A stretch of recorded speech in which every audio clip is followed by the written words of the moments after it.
Good day everyone, this is John Ray Alipante Agres, your news anchor for today's weather updates.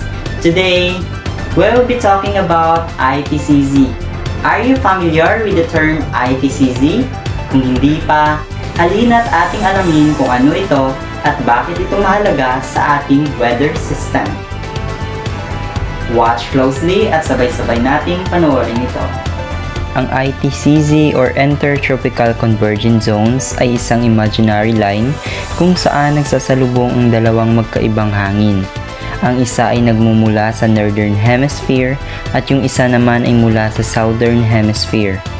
Dahil dito, nabubuo ang makapal na ulap at nagdudulot ng malakas na pag-ulan at pagkidlat.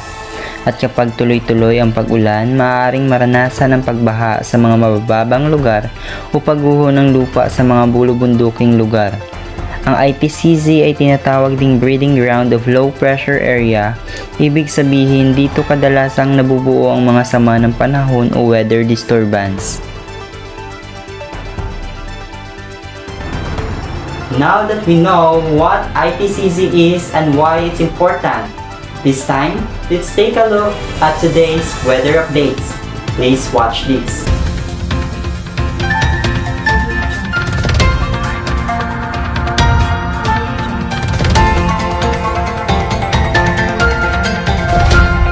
Narito ang update sa ating lagay ng panahon.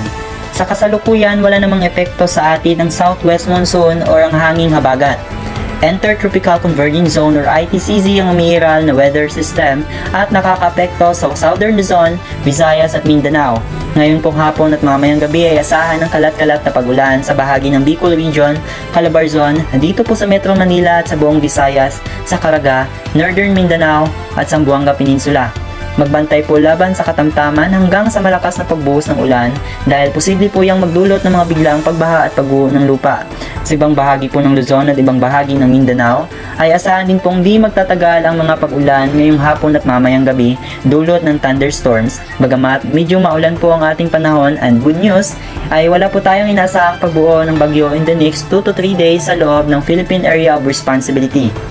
Para naman sa magiging kalagayan ng panahon bukas, August 25, sa Luzon area ay aasahan po natin ang mga pag-ulan sa Bicol Region, sa malaking bahagi ng Calabarzon at ang buong Mimaropa kasama po dyan ang Kalayaan Islands dahil pa rin sa epekto ng ITCZ.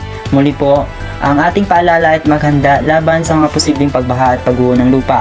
Ang Metro Manila at iba pang bahagi ng Luzon ay makakaranas ng pagsikat ng araw at may pag-ulan pa rin at mas mataas ang banta ng thunderstorms sa hapon at sa gabi.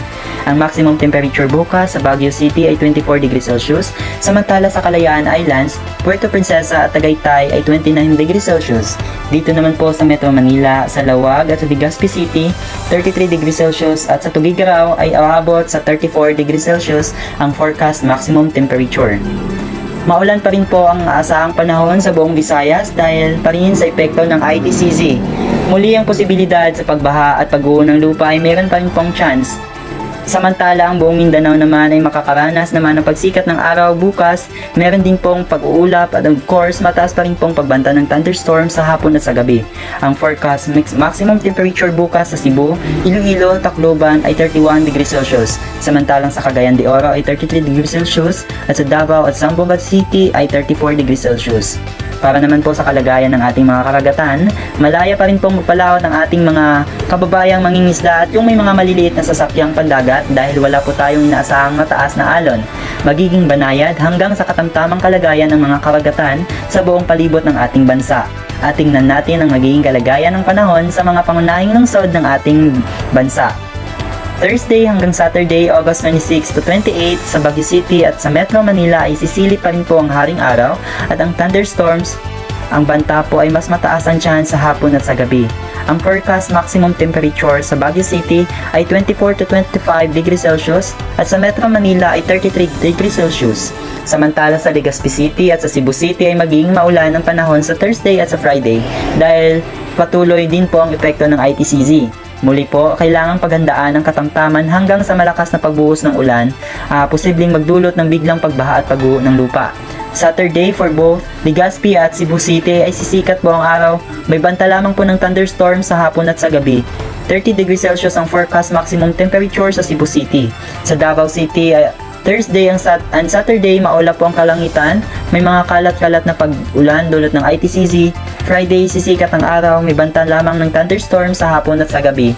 Aabot hanggang 33 degrees Celsius ang forecast maximum temperature. Dito po sa Metro Manila, ang haring araw ilulubog ng 6:14 ngayong gabi at sisikat bukas ng 5:43 ng umaga. And that wraps up our weather updates for today. Once again, this is John Ray Alipante Agres. Thank you for watching and staying informed. Stay safe, stay alert, and see you once again in our next weather reports. Have a nice day, everyone!